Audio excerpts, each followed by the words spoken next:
Welcome, everyone. I realize I didn't test this. Okay. So welcome, everyone. I'm Christine Smith. I'm the Vice Chair for Programming at the American Association of University Women Sheboygan Chapter. And AAUW Sheboygan is sponsoring this, and I just want to remind everyone that AAUW is a nonpartisan organization and does not endorse candidates at any level. Okay. So for some clarification, Mary Lynn Donahue and Roger Oliver are competing for a seat to represent citizens of the city of Sheboygan. The other three, Brahmi, Tashi, and Whitstock, are competing for 2 seats to represent the district at large. All voters will vote for both sets of candidates. Okay. So Kathy Lowen will be the timekeeper. And our first question is 3 minutes, and this is your introduction. So it's a 3-parter. So, and you have 3 minutes to answer. Why are you running? What are your primary qualifications to be a school board member? And what is the one best thing you can contribute to the Sheboygan Area School District? And we'll start to Donahue and go down just for this one, but we'll keep it mixed up so everyone gets their opportunity to go first. So, Mary Lynn Donahue, do you want me to repeat that? Thank you. No, Sure. I'm ready to go. Okay. Thank you, and welcome to everyone who's in the room tonight and those who may be watching at home. My name is Mary Lynn Donahue, and I am running for a second term on the school board for the Sheboygan Area School District. I was elected in 2022. I was also elected and served 6 years from 1996 until 2002. Found it hard to stay away and came back in 2022.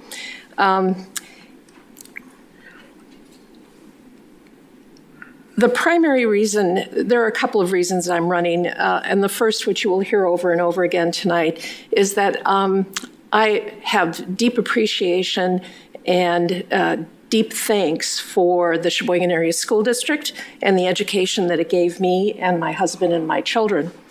And the second is kind of a lifelong desire to give back to the community that has given me so much.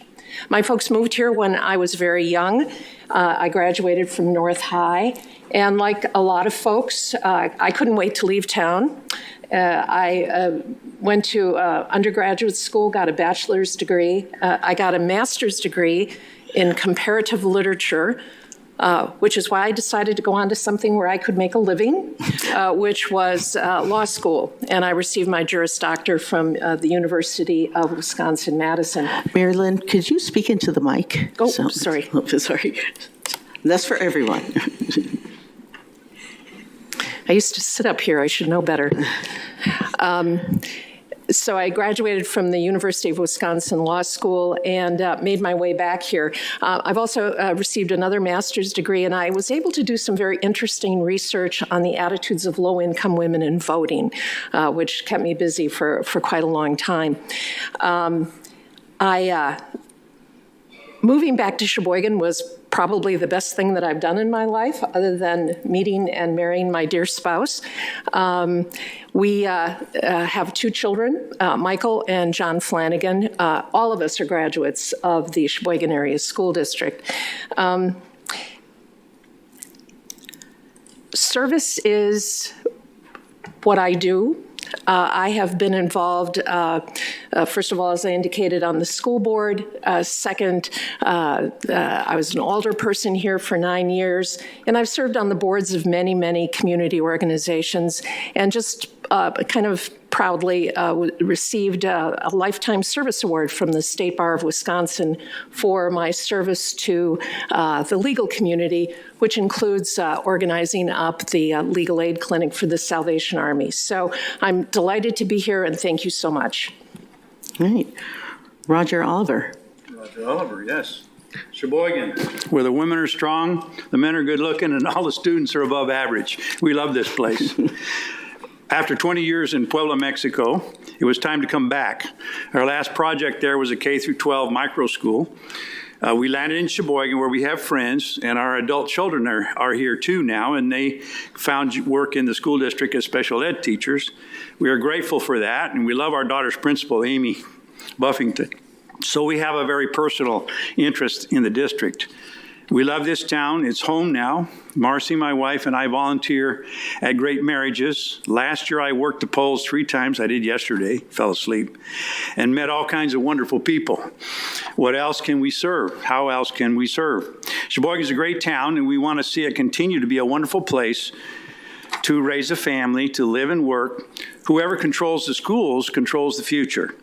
We are meeting the minimum requirements for literacy and math, and that's a C. As we understand, as I was reading, the standards have been dropped, so it's worse than it even appears, and we can do better. We have the talent and dedicated people to do that. Sheboygan can and should be one of the best performing districts in the nation. There's no reason we can't. Education is a local affair. I mean families and teachers working together. The problem is not the students or the parents or the teachers or the admin or the taxpayers, it's the educational establishment. 2 points. First, public education in the U.S. has been taken over by radical ideologies like the pedagogy of the oppressed. Yes, I read that book. Funded by people from far away with a lot of money and full of awfully good ideas, AGIs, as we used to say in the Army. Their primary goal is to radicalize students, not to teach letters and numbers. This is not a conspiracy, it's an embedded ideology. It needs to be challenged. It reflects the preferences of an out-of-touch, self-anointed elite, not those of most people. Awareness of this bankrupt ideology is growing. That our children are learning their letters and numbers at all is due to good teachers doing their best to actually teach the academic skills that we expect our children to learn. Second point, it is human nature over time to begin to focus on preserving the establishment and forget its purpose. So maybe it's time for a change. We can do better, and I can help. I have a lifetime of experience in education without being part of the educational establishment. I served in the Army for 22 years, and I've been working as an administrator. And we have the school, as I mentioned, we have our K through 12 bilingual school in Puebla, Mexico. I still teach economics in our high school. Juniors and seniors by Zoom. Our graduates excel in universities in Puebla. Puebla is Mexico's university town. As well as hearing from the students and parents, I want to hear from the people who are doing the work day after day in the school buildings. What obstacles need to be removed so they can do what they know how to do. I will promote transparency, accountability, and competitive results. Thank you. Rhonda Brahmy. Hi, Rhonda Brahmy. I'm a mom with a mission. I was born and raised here right in Sheboygan. I did leave for 20 years as soon as I graduated, and I came back when I had my son, like a lot of people do. I've really become rooted into the community, and I plan to stay here for the rest of my life. I'm married. My son is 22 years old, and he's in engineering school at MSOE. Got to brag about your kid a little bit.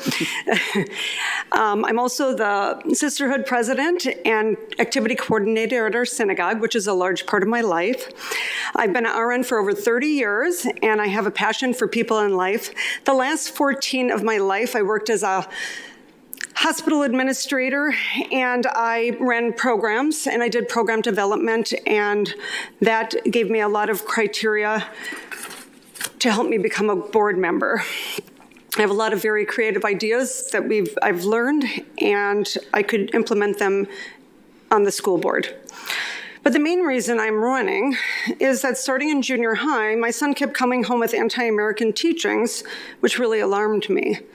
Some of the things that he learned were abolish the Electoral College, Christopher Columbus is a terrorist, open borders, socialism is awesome, and America's not a great country. So that was really alarming to me, and I did go to administration a couple of times, and it didn't improve. The things only got worse. But it's not just my son. Parent after parent tells me the same story happened to their children. So this wasn't a lifelong dream of mine to run on the school board, but I do feel compelled to stop this and return our schools back to simply academics. I just want our kids to learn academics, and let's not talk about politics or sexualization in our classes. Then also, upon investigation, I also realized that the Human Growth and Development course has extremely inappropriate content, and you can go to my website to see that.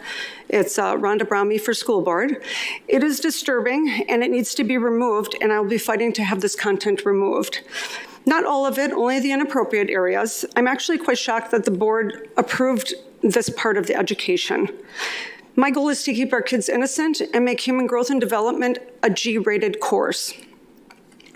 In addition to our current school policy is allowed that any teacher can teach anything in the human growth and development course, which I presume is sexuality, in any class across the curriculum.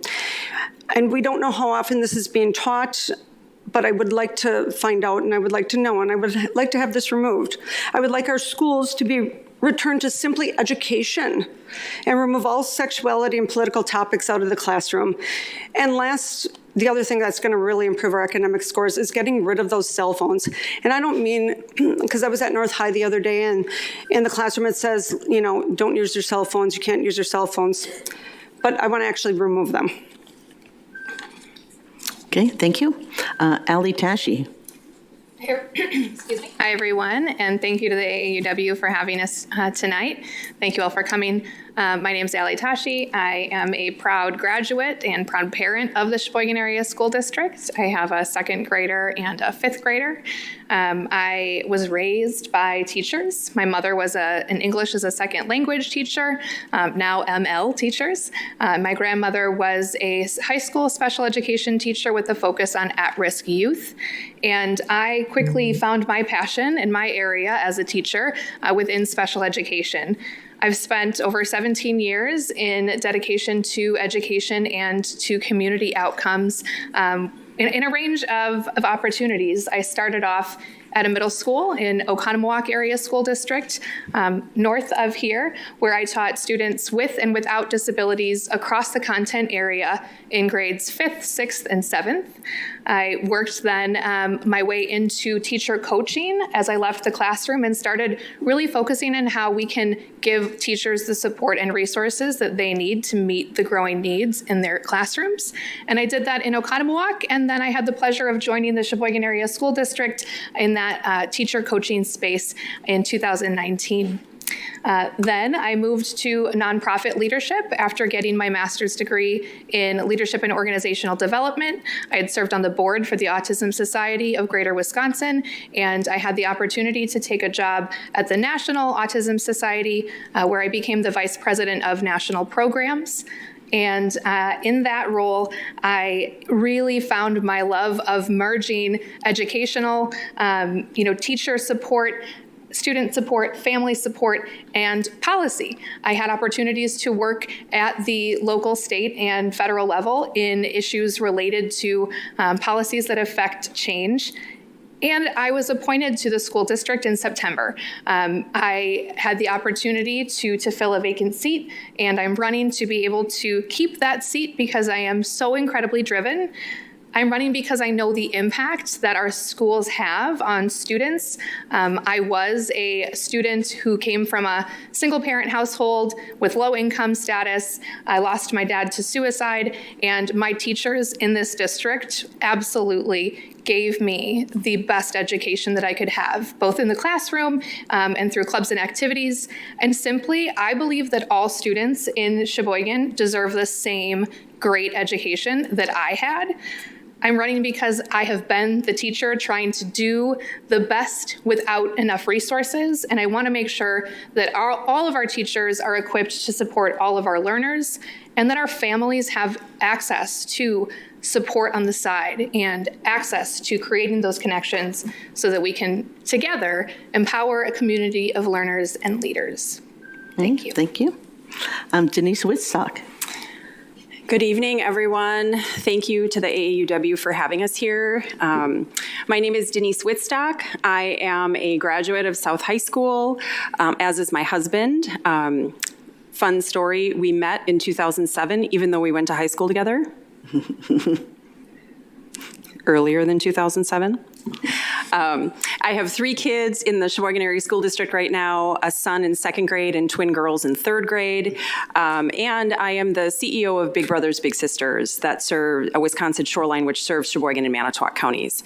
I'm running because early on in life, I knew I never wanted to be a teacher. But I was always passionate about things related to kids. Even today, in the work that I do at Big Brothers Big Sisters, I focus on youth development, I focus on outcomes, I focus on collaboration, and I leave the classroom teaching to those who are the experts, which I never was meant to be. I think that I'm running because I'm in the trench. My kids are young. It's what we talk about every day. It's what we talk about every night. It's what consumes my weekends, collaboration and youth in the community through sports and service clubs and activities like the Girl Scouts, soccer, and junior Red Wing and Raider programs.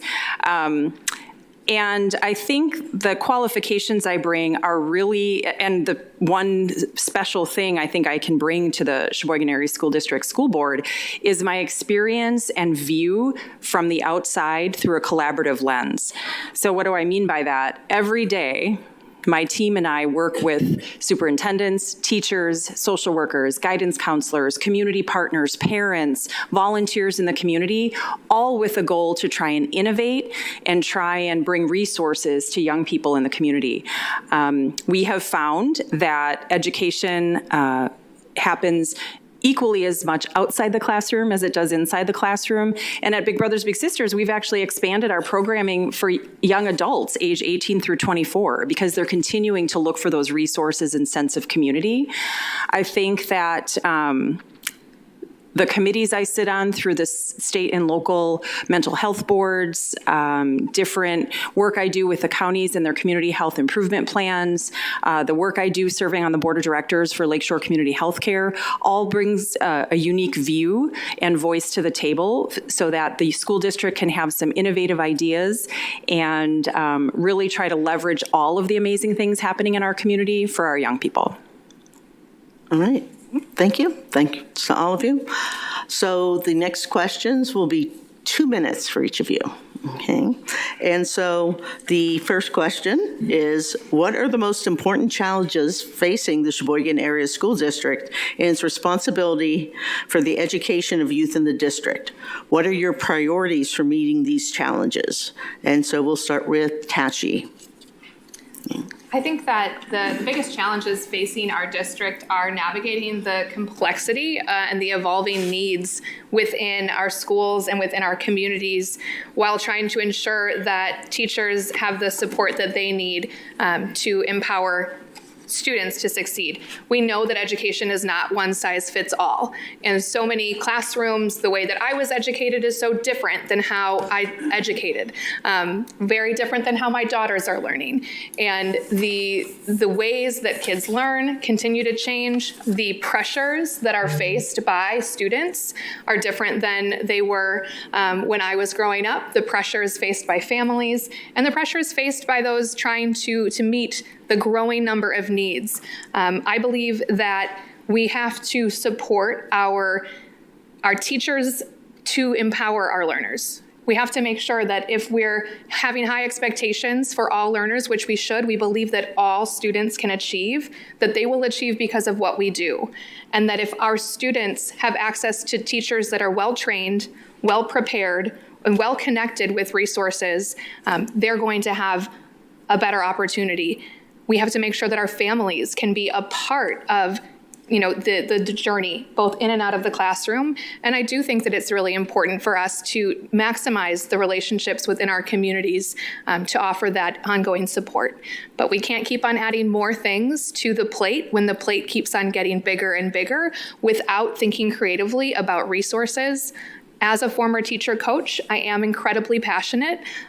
Why do tennis pros and football players have access to high quality training camps, but teachers who are tasked with creating the future leaders in our community are oftentimes limited in what professional learning or ongoing coaching they have access to. So I believe that by supporting the teachers, support staff, administrators in our buildings, and bringing families along, we will help all children to achieve. Okay, thank you. Woodstock. Would you repeat this? Sure. What are the most important challenges facing the Sheboygan Area School District in its responsibility for the education of youth in the district? What are your priorities for meeting these challenges? Thank you. So as a mom, I can say the top three things that I see as challenges for our youth are, much to many of my colleagues up here, schools are being asked to do too much.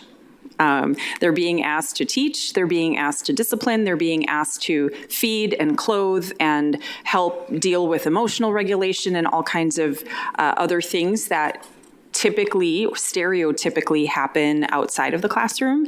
And the community has not necessarily stepped up in some ways to allow the innovation and collaboration and leverage some of the amazing resources we have that could partner with teachers, with school districts, with educators in the building to really allow experts to do what they're good at and provide a much, I don't want to use the word safety net because that's not what I see it as, but this is really more holistic programming and an approach that's more collaborative for our young people.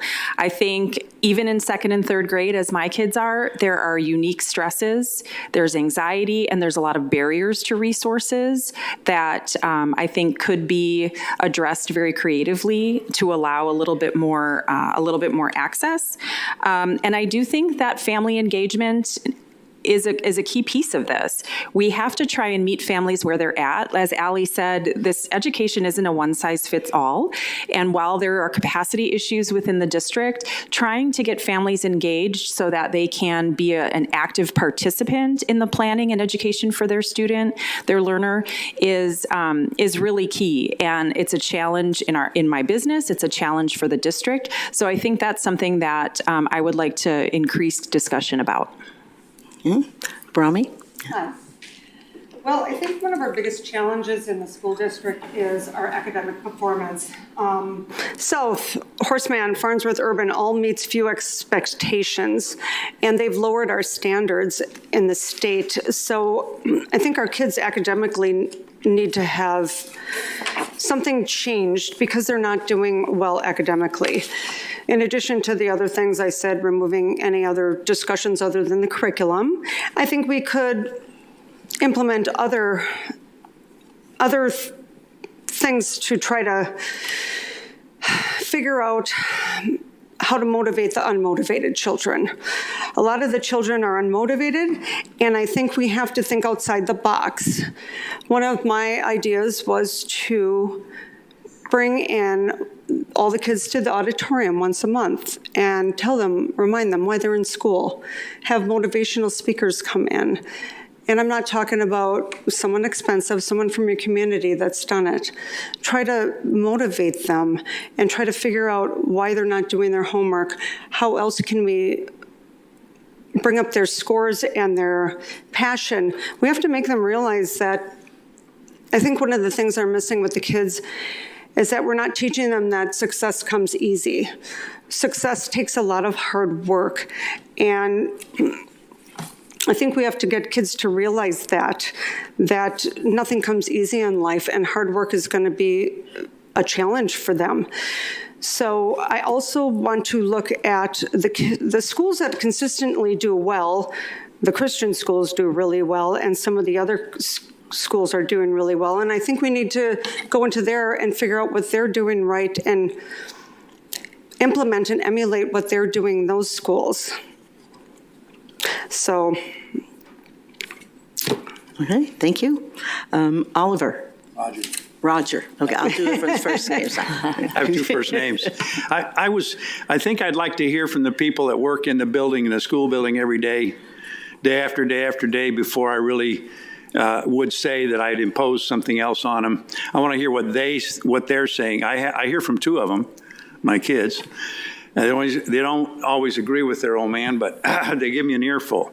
So I'd like to hear what are the burdens, what are the obstacles, what do they think, how can we help them, and then come up with, okay, what can we do to help you to alleviate some of this I agree that from what I understand, there's a lot of extra burdens that are put on our teachers. They know what to do if we just turn them loose. All right, thank you. Mary Lynn. We'll do first names now. Okay. The Sheboygan Area School District is the 9th largest district in the state. We have over 9,000 students, and they come from all walks of life. The folks, their parents do. But uniquely, among 9 peer districts, and by that I mean districts that are in about the same size district, about the same number of students and so forth. I'm here to tell you that Sheboygan has the second highest percentage of families that are economically disadvantaged. What does that mean? It means that if, for example, a family of 4 has an income between $40,000 and $57,000 a year. And that's 60% of our children. We have the second highest percentage of multilingual learners. We love our multilingual learners, but they require extra resources and extra attention. We have the 4th highest percentage of students with disabilities in peer groups and the highest in Sheboygan County, in part because we're the best at teaching children with special needs, but it is an extra, it is a different way of approaching education that we have to be concerned about.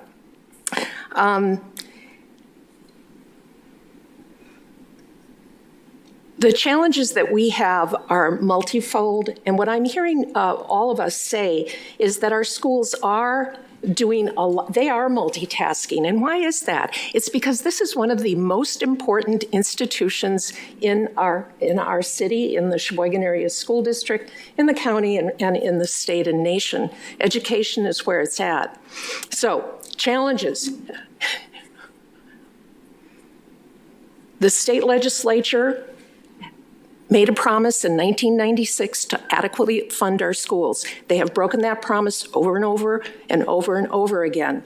We are just by inflation, we should be getting more, $3,368 more per student. Am I stopping already? Yep. Oh, gall darn it. I'm sorry. You did good. Well, I also have some answers, but I'm sure there'll be time to get to that. I need to stand up and... All right, thanks everyone. Thank you. Next question. What kind of training should teachers and staff and administration receive to ensure that all students are treated equally and that all interactions are appropriate with all students?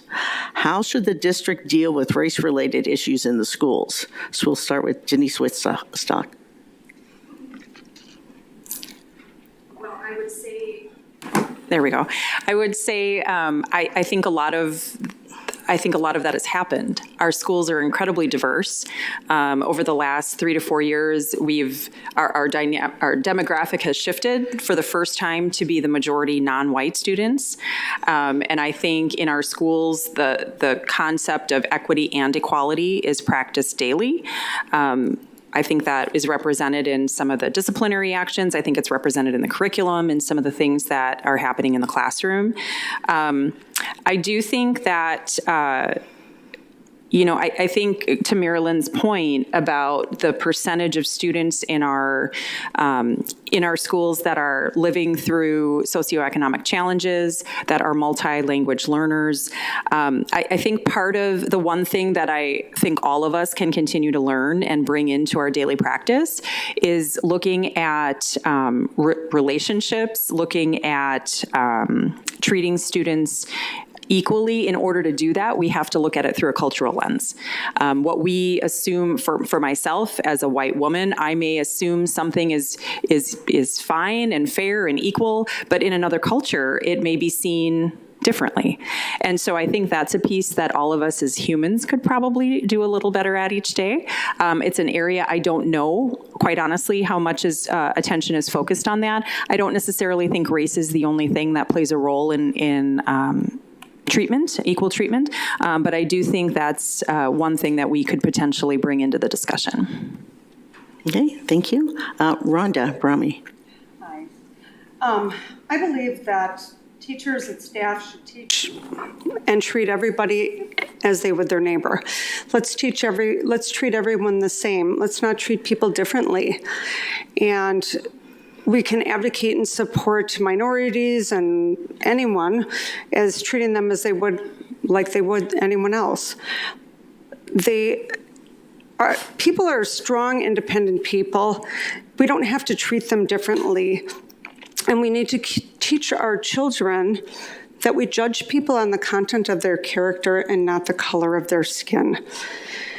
And we have to remind them in America that we have the freedom to become whatever we desire, but it does take work and dedication.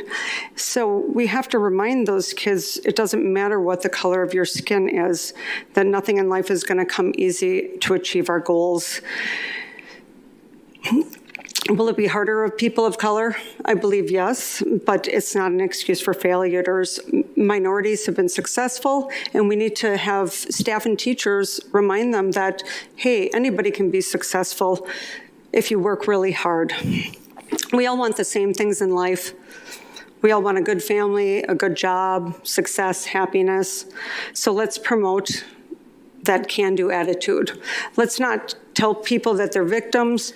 Let's tell them that they're going to succeed. If they believe that they can't make it, they're not going to make it. If they believe that they can do it, they're going to do it. So I don't believe in treating people differently, because we all really want the same thing. And we have to promote that can-do attitude. So that is my basic view on having schools treating people equally. Okay, thank you. Ali Tashi. I think that the diversity within our schools is one of our core strengths, and I'm interested in advancing policies that protect students who are at most risk for negative academic, social, emotional, or mental health impacts. As Marilyn indicated, our multilanguage learners are about 17.5% of our district. Almost 20% of students in our district are individuals with disabilities.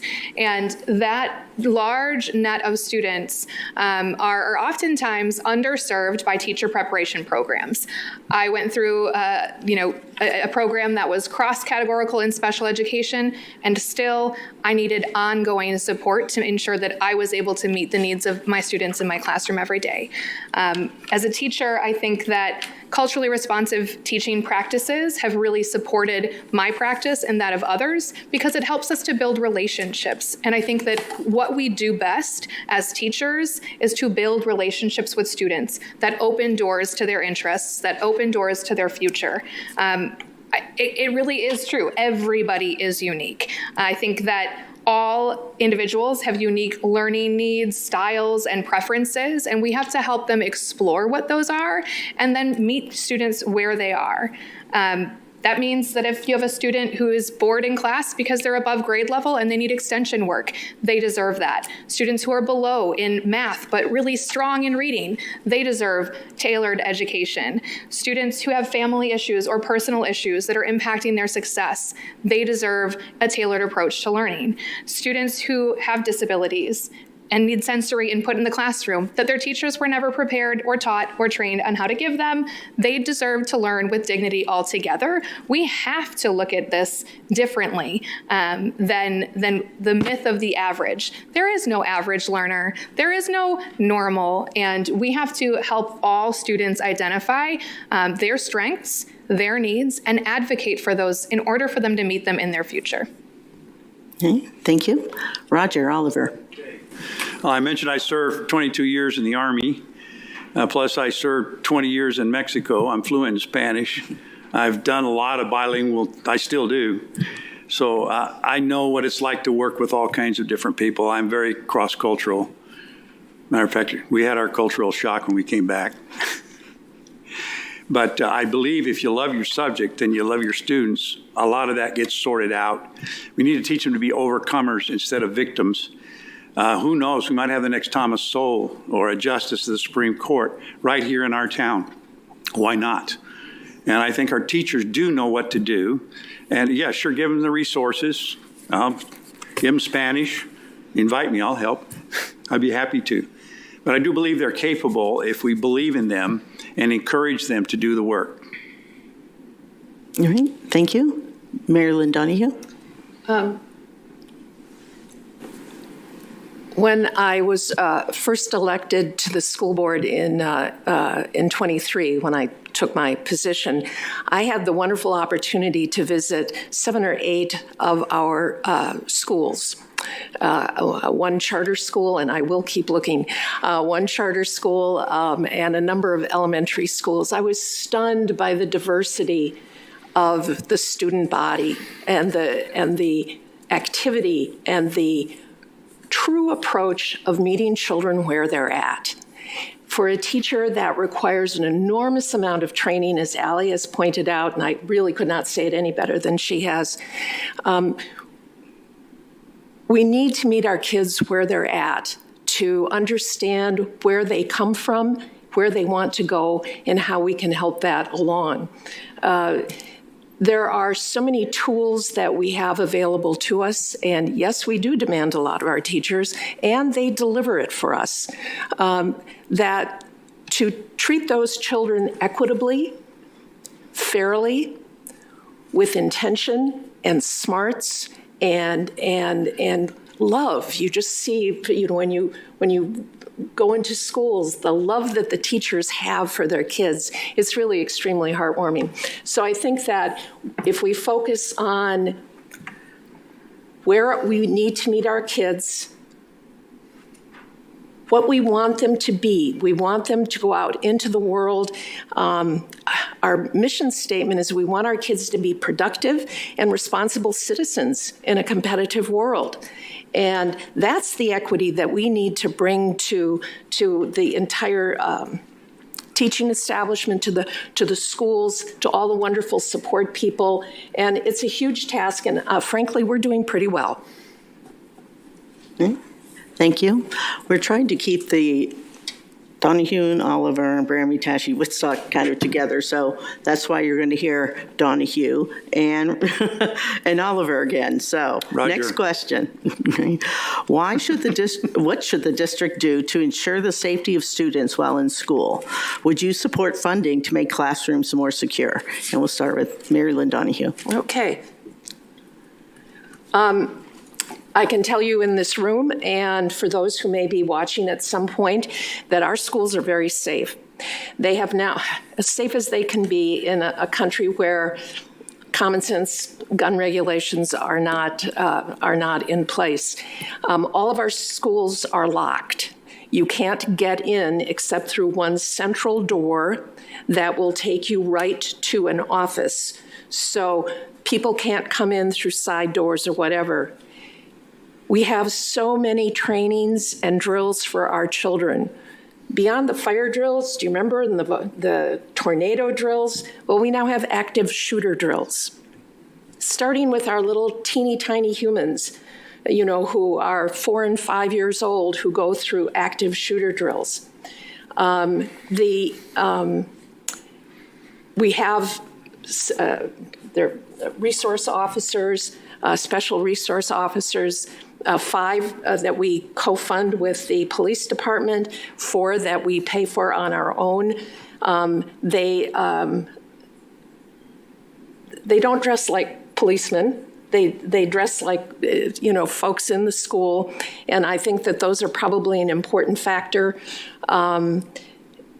We have we have policies for everything, but our seclusion and how we protect students from each other, they're very sophisticated, well-implemented, highly trained processes that really make our schools as safe as they can be in this world that we live in. Mm-hmm. Thank you. Roger, Oliver. Thank you. Sounds like you got a pretty good plan already. I guess I'd like to know what you want to spend the money on in addition to what is already being done. It sounds like a really great program. All right, thank you. Rhonda Brahmi. Yeah, I like all the initiatives that they've done already. The other thing maybe I would add is maybe talk to the police and ask them if they would like to come in and make recommendations. We did that at our synagogue when there had been a few shootings at other synagogues. We brought the police in and they did an assessment, and that is really about the other thing that you could really do is maybe see if there's loopholes anywhere that you could, that could be a potential problem for a shooter or things like that. So that would be the only other thing. It sounds like it's doing well. And I did read that some of those new developments with the Farnsworth and Urban was going to add added safety to those schools as well. Okay, thank you. Ali Tashi. School safety is definitely a complex issue that can look like, active shooter drills, and it can also look like mental health supports. I think we, in the schools, we're tasked with being very responsive and reactive at times, and it's important for us to be proactive. The district does have very, very strong, cohesive, and collaborative plans for crisis and safety that do involve law enforcement. But beyond that, I was one of our district's crisis prevention and intervention trainers. So I was training teachers, school resource officers, administrators in prevention and crisis escalation. So I was one of those people that would go building to building to support students who were in crisis. And most of the time, those students who were in crisis and who were creating safety issues in the classroom were students who had unmet needs. They might be unmet sensory needs. They might be unmet communication needs. They might be unmet family needs. And that really just underscores what we've been talking about this, or what I've been talking about this whole time, that the needs in our classroom are really, really complex. And we have to be able to have tools and resources to support safety from a mental health standpoint. We have in-school mental health through the PATH program, but we have wait lists in that program. And so we have opportunities to have pilots with other community programs and expand that. Our universal social and emotional learning, I think, is a key part of building safety in school relationships with peers, and our school counselors do a great job of providing that universal instruction, teaching folks when to ask for help, teaching them what are some ways that they can use their words or use breathing exercises so that we're not creating a high stress, high anxiety learning environment where students start to fall through the cracks and struggle. In addition to that, I've been through our ALICE trainings, both as a teacher and specifically as a teacher of students who are oftentimes not considered in our school safety needs. So I would prioritize and will prioritize and do prioritize that students with disabilities are safe in our school crisis plans. Mm-hmm. Denise Whitstock. Thank you. As a mom of elementary school students, I've had the experience for several years now, since my girls started kindergarten, of the ALICE drills. At that time, and at their particular school, they refer to them as sheep, shepherd, wolf, and they try to identify what their role is in keeping themselves and their classmates safe. And so that alone is something for parents to think about, but that's not what the question's about. What I would say is, from my experience outside the classroom, it takes one student to cause a disruption, and those students that have unmet needs and are causing that disruption, which could potentially include self-harm or harming of others, and it takes that teacher's focus. And so one question I would be interested in learning and figuring out, to Roger's point, if we could look at the funding to determine if there's an opportunity there, is finding more, looking at capacity in the building. Are there enough teachers' assistants in the building that, should a teacher be pulled away to deal with a particular student, is there someone else that can come in and support the remaining 21 that are in the room? It's one of the reasons why after school programs and childcare programs have certain ratios that you cannot exceed, specifically for that safety reason.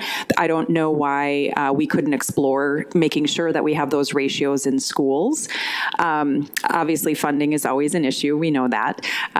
But that's an area that I think I would layer in. But to echo what several of my colleagues have said, the youth path being in the schools, youth mental health access, the Mindful Educator series that Mental Health America brought into our schools, all of that adds to the layers of opportunity. But in my experience, schools are safe. Mm-hmm. All right, thank you. Well, sort of piggybacking off of this, the next question: how would you reinforce and add to mental health support systems for all students and staff? And we'll start with Ali Tashi. Well, I went into some of this already, but I think that because we have seen the positive impact of the pilot programs like PATH in collaboration with community serving nonprofits, in collaboration with mental health providers, we need to look at how we can create different layers. So all of our schools, when looking at academic, when looking at discipline and behavior, and when looking at mental health, we operate within a multi-level system of support, recognizing that there is a continuum, and we have to be able to have early key indicators, early signs that a student is struggling in reading, with their mental health, just the same. We have to be able to match those early signs with appropriate interventions, and that takes science, that takes research, that takes evidence-based practices that we can really effectively create foundational levels of learning, but then meet students who might need a tier 2 approach differently than a tier 3 approach. And at each level, we have to have opportunities for families to learn alongside. Not enough families have access to asking the questions that they would like to know because we don't have those pathways. We have to have informed decision-making for students, for teachers, and for families altogether. And I'm really, really excited about some of the ideas that Denise has shared with the pilots that are happening in multiple grade levels so that we can learn how to best support students in a new age where digital, addiction and social media, there's new pressures leading to new mental health needs. We have to be able to think of the future and anticipate the mental health needs that are going to be impacting our students in 5 years and next year so that we're prepared to respond to them rather than reacting. Prepare. Thank you. Rhonda Brahmi. Okay, can you repeat the question one more time? Sure. How to reinforce the mental health system for staff and students? Yeah, how to reinforce and add to mental health support systems for all students and staff. Well, I'm not sure exactly what mental health systems they all have in school. Minus I know they have counselors and at school. So I will admit that this is not my forte. So my focus is on removing the inappropriate things from the school, and I want to focus on revising the Human Growth and Development course, and that is, I also think if we remove a lot of this talk of sexuality and politics from the classroom, it will improve the mental health of people and the children, because when they are having their heads filled with all this other information, they're not focusing on the curriculum. I think a lot of problems with our students, we have to really just focus on academics again and just get back to the basics. And let's stop focusing on all of some of this other things like sexuality, and let's just get back to the basics and focus on academics at school. How about having the mental health issues, refer them to someone outside of school, and keep school to school? We never had these issues when I was younger. We just kept school as academics, and let's focus on reading, writing, and arithmetic, and science, and leave the issues for the professionals outside of the class. All right, thank you.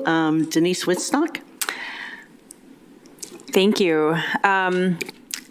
So going back to the point that Marilyn made earlier about the majority of our families suffering or living in low socioeconomic households, access and barriers to mental health support are real. That's as easy as transportation during the day to see a counselor, if you can find a counselor that is taking new patients anywhere within a 2-county area. Which is why we, as a community, put together the collaborative program of PATH through the United Way and several other partners to bring school-based mental health into the classroom, into the schools, so that it's easy access for students that are referred.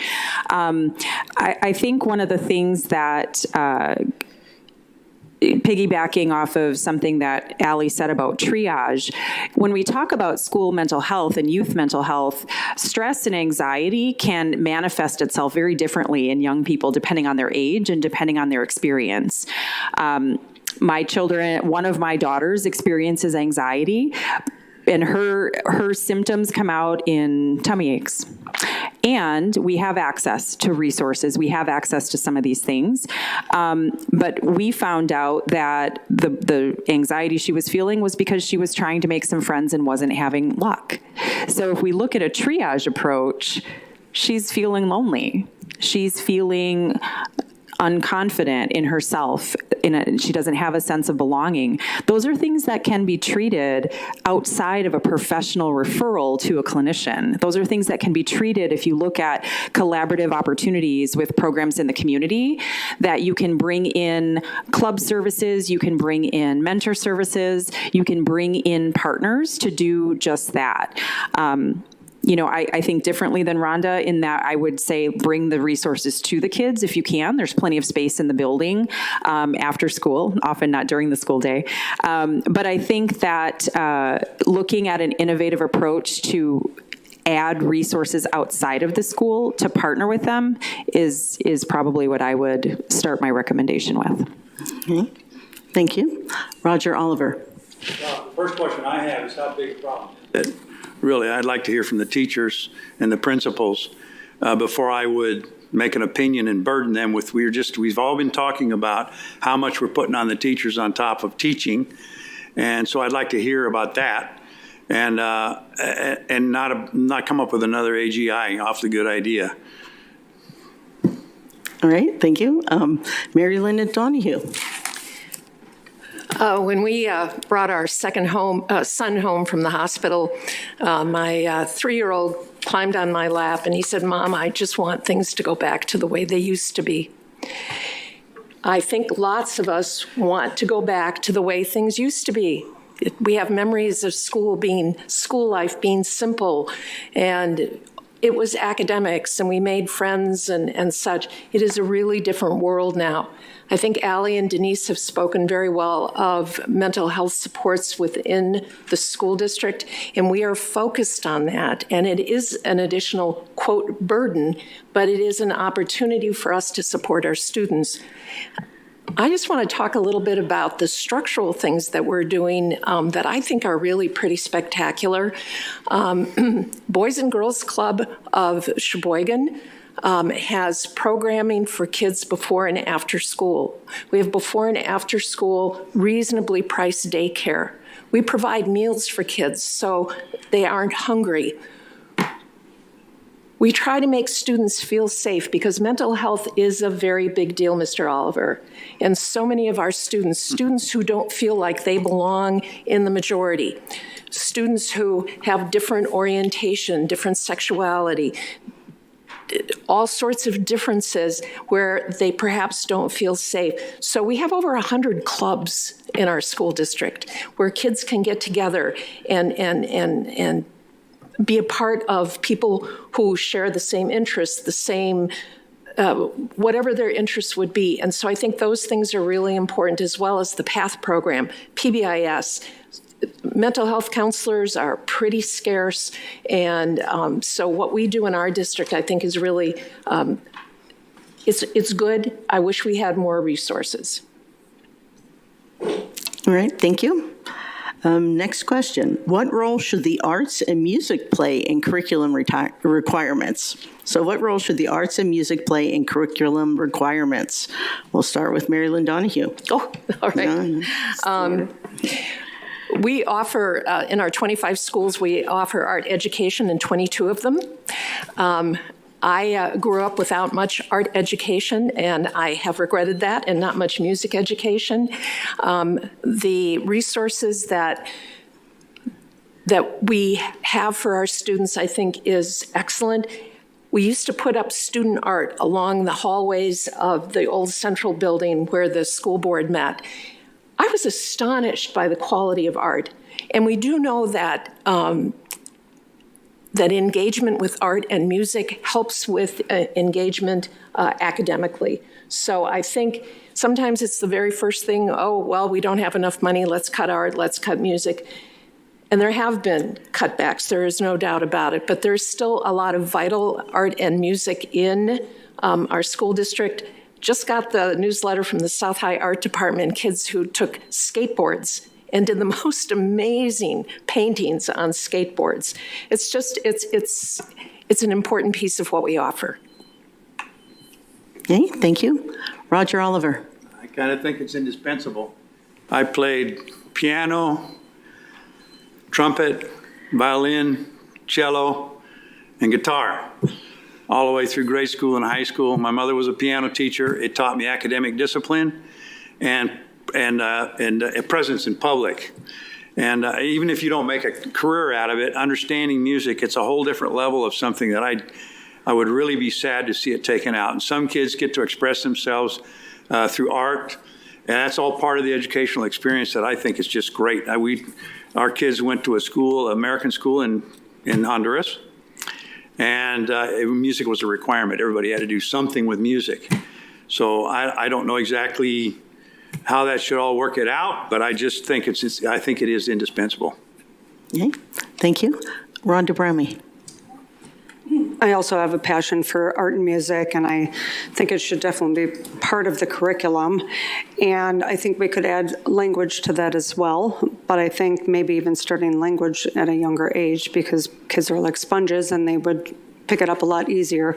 But I definitely would support keeping it as a requirement, because it's so essential to our well-being in your heart, really, in your heart, because they say music is one of the things that makes people happy, and I would never take this away from them, and I can't imagine that this would be even something contemplated. So I would definitely love to continue the arts and music.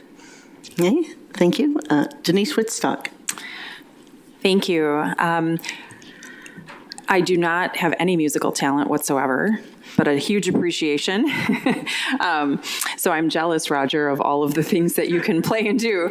But I do turn to music for my own mental health. When I have had a long day, or my kids have made it an even longer day, I like to be alone and listen to some music and just kind of decompress.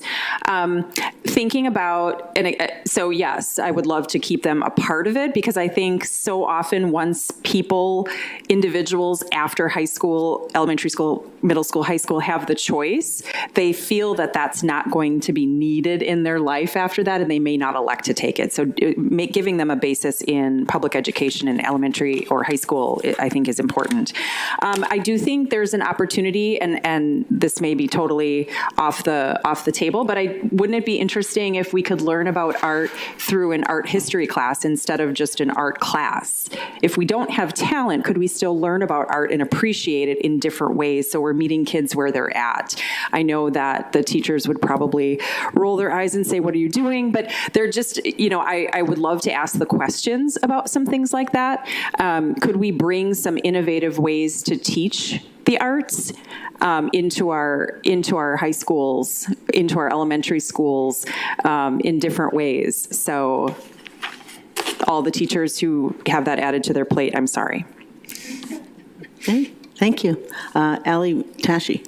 Something we all agree on. We love art and music. I think that from both, a personal standpoint, when I was a student in the district, I was a part of a group that was able to participate in Artist in Residence. And there's a mural at Grant Elementary School that features one of my friend's little sisters who's in a wheelchair. And it was my first moment of artfully expressing disability inclusion. So I'm happy to be able to have some of my own core memories. But throughout those experiences in our schools, from my student years and as a teacher, art and music have been some of the most easily accessible for students with diverse learning needs.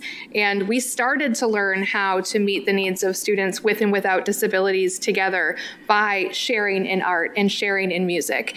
There's research that shows how art can improve psychological health. There's so many wonderful reasons for us to be focused on how we can integrate art not only into the middle school, high school, elementary school art room, but into the curriculum. As Denise said, how can we learn more through art? How can we appreciate different cultures through art and through music? How can we learn about each other through art and through music? The more ways that we can express the more ways that we're going to be able to share our thoughts with others. And I am looking forward to the challenges of what art looks like in the world of AI as new technologies come into play. I have seen how students who struggle so much in an academic setting find their confidence, find their creativity, and start to believe in themselves when they walk into an art room or a music room. So I think we absolutely have to protect those spaces and think about how we can learn from those spaces to make every classroom a place where everyone feels free to be themselves and to express their ideas. Okay. Thank you. Next question. How will you increase and support educators' voices in district concerns and decision-making? And we'll start with Denise Woodstock.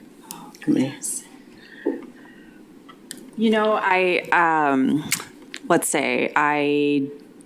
not sure how it's happening now. I'm not sure what is happening now, but I think I would bring in my day-to-day experience into something like that. We can't do our job if we don't talk to school staff, social workers, guidance counselors, principals, teachers every day. We're making decisions together in the best interest of the youth that we serve.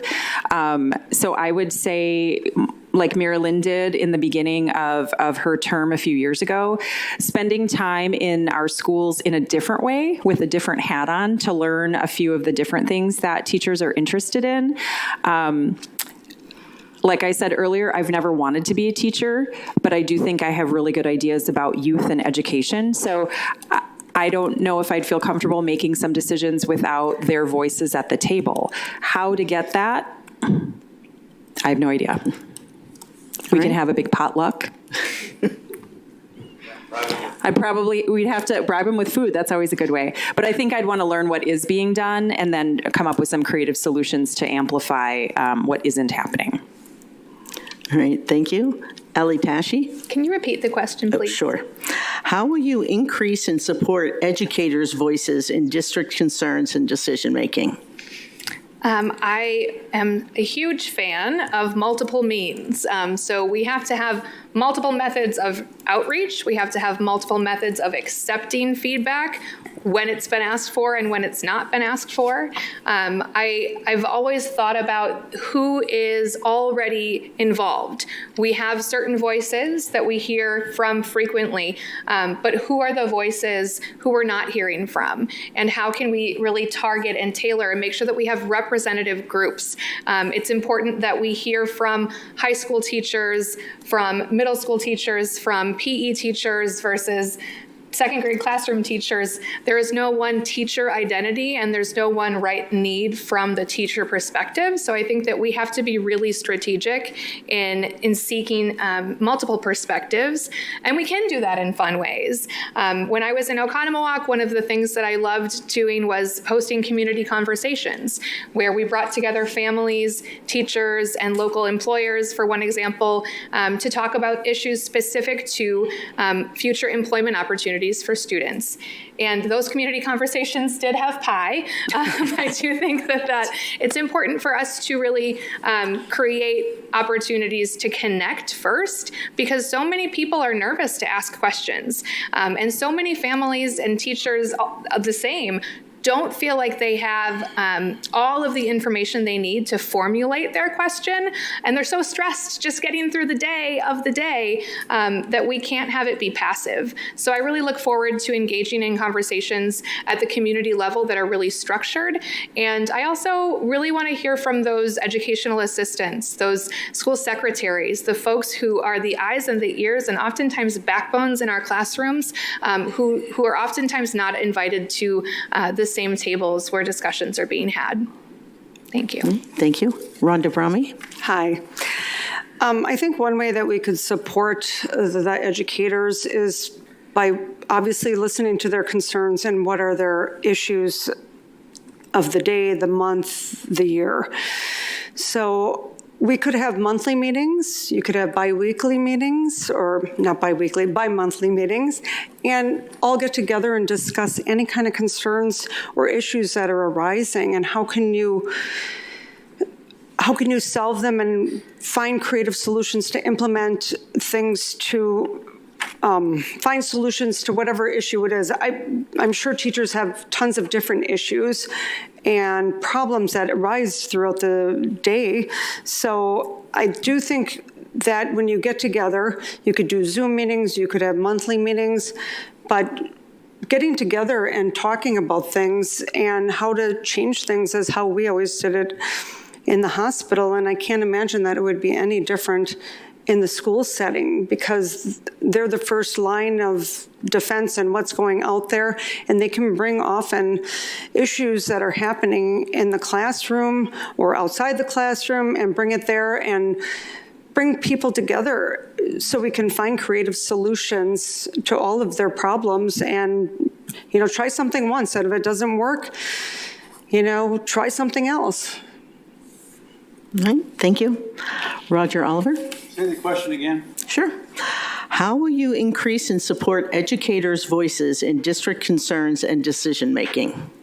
Penny asked me the same question. So the first question I have, is this a problem? Do they feel like they don't have a voice? And why is that? Go ask them. I'm pretty straightforward. Go sit down with them and ask them. Take the time. I said, that's really what we're talking about. Before we invent more things for them to do, go ask them. I'd say put it on the burden on us to go visit them and see what they're saying, see what they have to say. Do they feel like they don't have a voice? Okay. Thank you. Mary Lynn Donahue. I do want to get this particular fact in just as a base for my response. You may have read in the newspaper something really fairly remarkable, that the Sheboygan Area School District was rated by Forbes magazine as the 35th best place to work in the state. And it was the only school district that made the list of 75. That's really pretty amazing. But let's take it back in the history. So in the old days, when teachers were still unionized, pre-Act 10, there was consensus bargaining in the school district. Consensus bargaining means we get in a room and we bargain until we come to an agreement. The issues that could be talked about were somewhat limited because of a variety of things. When Act 10 took away unions, the Sheboygan Area School District was really quite extraordinary in continuing what had been called the we mentality.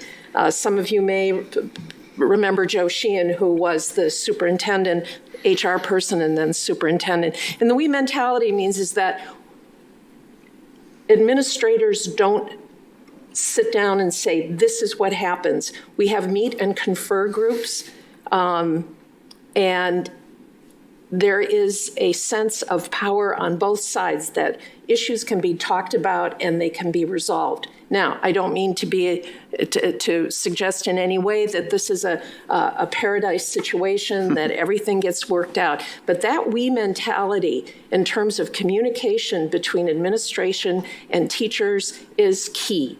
And so I'm so proud of the district, and I think that may be one of the reasons that we rated 35 out of 75 and the only school district to make the list. Okay. Thank you. Next question. How can the Sheboygan Area School District help low-income families access the tools needed to learn in today's society, including things like internet access and proper nutrition that their children may need to learn? And so we'll start with Mary Lynn Donahue. Okay. When we say certain people need to learn certain things, it has an underlying assumption that we have the right answers and they don't. So when I started out as a lawyer, I represented low-income people in civil legal matters. I had clients when a tire popped, that was the end of the job, which meant it was the end of the apartment,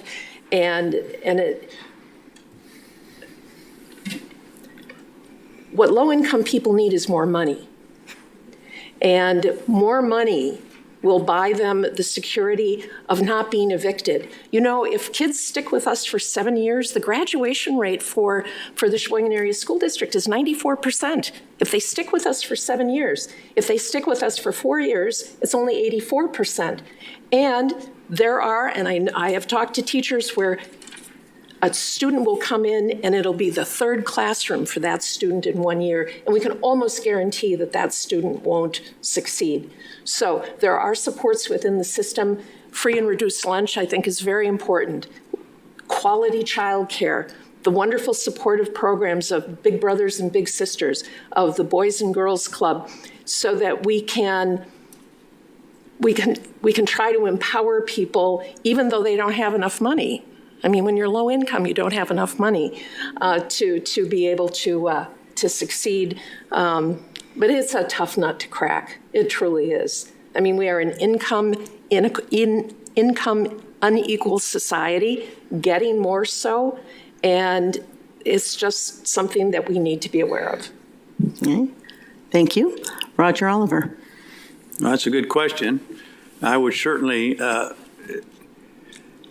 I think it may be outside of the schools. We can't give them money, but that's really the base, the bottom line. And this is one of the most industrialized counties in the United States, is what I understand. So there seems like there ought to be outlets for them to help them to get through this. And I understand what it's like. I've dealt with it myself. I don't have any easy answers.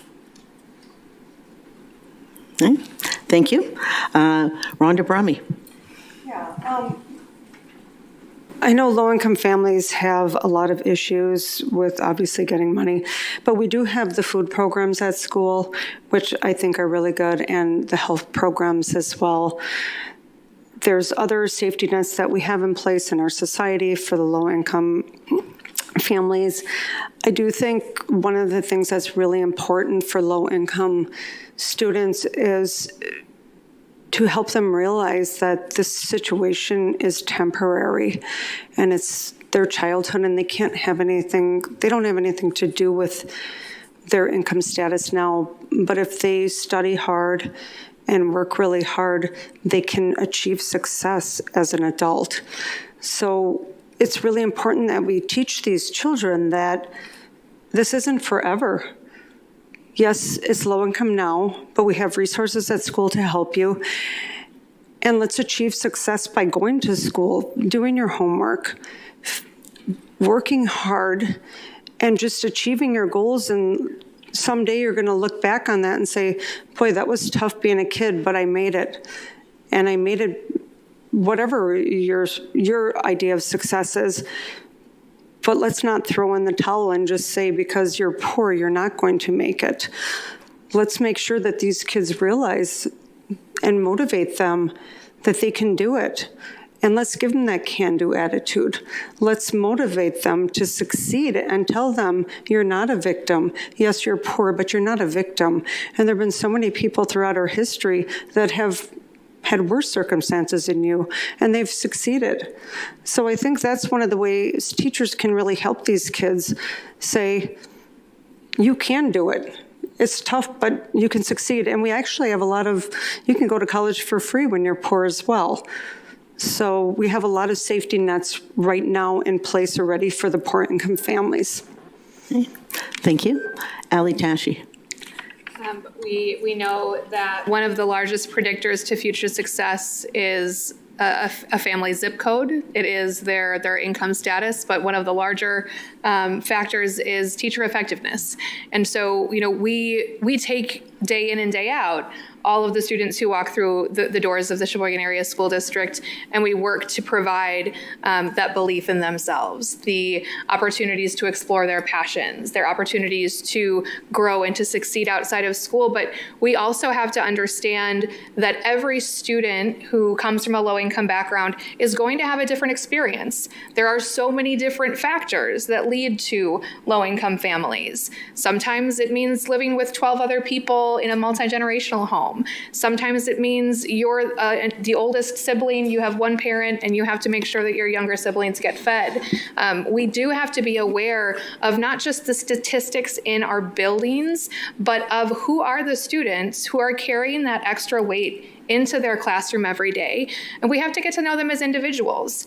We have to be able to provide information for families. We really rely on funding, on our Title I funding, to support the things that we've all talked about that we're so proud of, by being able to offer the free and reduced lunch, by being able to offer on-site dental clinic care in some of our schools. We have classrooms and schools that have open closets where students can get clothing that can help them feel more confident. I know what it's like to ask for your parent to drop you off 3 blocks from school because the car is so embarrassing. And I know what it's like to, to pretend like things are fine when they're not. We have no idea how many of our learners are holding on to extra stress beyond what we already know about and what we can see. So we have to be really thoughtful about providing that sense of safety and security in school and providing that level of confidence for them to go out and achieve despite their circumstances. Okay. Denise Woodstock? This is one of those questions that makes me just think, could we? Could we try? I don't know about any of you, but when I am tired and hungry, I don't want to pay attention to what you have to say to me. And if you are 8 years old and you didn't get a lot of good sleep, or you had to get up at 5:30 because you had to go to childcare before your parent went to punch in at the assembly line, and you had a box of sugary cereal because that's all the food stamps that were left could afford, you're not making a choice in that moment to be your perkiest self and absorb all the education that your amazing teacher is trying to give to you. So could we? Could we send low-income students that whose parent answers the question on the registration form that they don't have access to a device to do their homework at home? Can we send them home with a hotspot and a device on the weekend with a different timeline for homework than other students have? Could we create different kinds of partnerships with the food banks and with partners in the community, so students that are living at a certain level of the federal poverty level may get an extra backpack of food on a Friday at all schools, not just certain schools? Could we, could we look for different ways to provide support that ensures integrity? Because I think all of us would agree none of us would choose to be poor or live in circumstances beneath our means. So we have to maintain the integrity of the family. We have to allow the parent to still make the choice within the means that they have. But how could we think creatively about engaging as a community? Because again, it's not just the school's responsibility. How could we engage as a community to creatively support and help lift some of these families so kids can just relax and be kids and learn? Okay, thank you. Now, that is the end of the list of questions I was given to ask. So we decided before the forum that each person would have 2 minutes to just sort of make a final statement. So we'll just go down the line, start with Mary Lynn Donahue. Thank you again. This has been This has been a nice experience, a good experience, and I'm just pleased there's so many people here. I, of course, forgot to answer that very first question, the one best thing. Well, I'm not sure there is one best thing, but I am a problem solver. That has guided my career and my community work, is how do we solve problems, and I've gotten, I think, relatively good at it. I'm a big supporter of the Sheboygan Area School District. My goodness, the 65% vote on the referendum, the reduction in spite of that in our tax rate and the tax mill levy, the quality of our staff, which is astonishing. It just makes me want to continue to serve as a school board member. We have kind of a high-level position. We aren't in the trenches, but I think that I would appreciate your support to be able to continue for that for another 3 years. Thank you so much. Thank you all for coming, and thanks again to AAUW. Thank you. Roger Oliver. I'll be bold, be brief, and be gone. Transparency, accountability, and competitive results, and we can do it. Okay, thank you. Rhonda Brahmi. Hi. Well, I've been a nurse for over 30 years, and I've always worked with adults, and this is my opportunity to help the kids. The kids have always been a passion for me. I was always the house where all the kids went to because I always loved having a lot of kids at my house. So I will work hard to make the Sheboygan schools a better place. I want to find ways to increase our academic scores, particularly in the ones that are not doing well. I want to find creative solutions to improve our schools and motivate kids to become successful. Okay, thank you. Ali Tashi. I believe that Sheboygan's public schools are the heart of our community and that students deserve leaders who will advocate for them with knowledge, with integrity, and with a commitment to collaboration. I will work to ensure that every student, no matter their background, their ability, or their needs, will have access to a safe, supportive, and high-quality education. And I ask for your vote on April 1st because I want to continue this work. It is my true passion. It is something that both fills me and fires me up. And I think that together we are all fired up and we are able to work to really find some creative solutions to make sure that all of our students, all of our educators and staff, and all of our families can find that bridge to close the gaps in our communities and strengthen Sheboygan. Thank you. Okay, thank you. And Denise Wittstock. Thank you. I guess having a last name with W has a benefit here at the end. I appreciate you having us tonight. Thank you so much for this opportunity. I really hope that some of the things I've shared with you tonight make you feel confident that I would be a unique addition to the Sheboygan Area School District Board of Education. I see my role as a unique one. I'm a community service leader with experience in youth development, managing tight budgets. I lead a nonprofit, let's be honest, and innovating program to shift as the community needs dictate. My day-to-day focus in my career is looking at outcomes for youth. Do I care what their grades are? No, but so many other things that we track every day in our program for hundreds of youth across multiple counties align with what we're hoping our students achieve in school. And I'm the product of the district and a mother of 3 current elementary age students.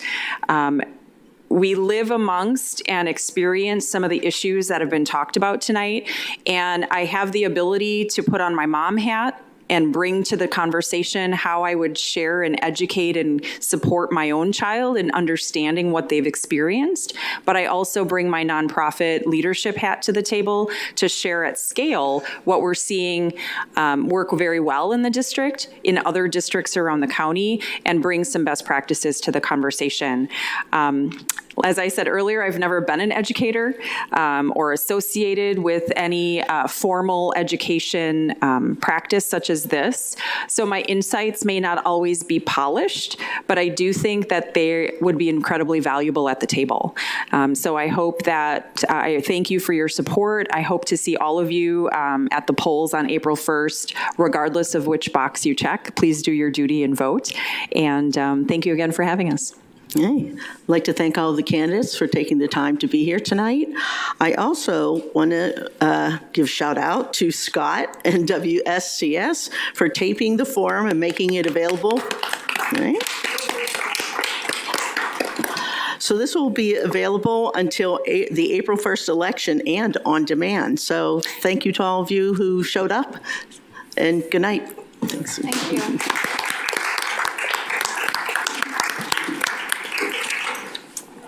Goodness.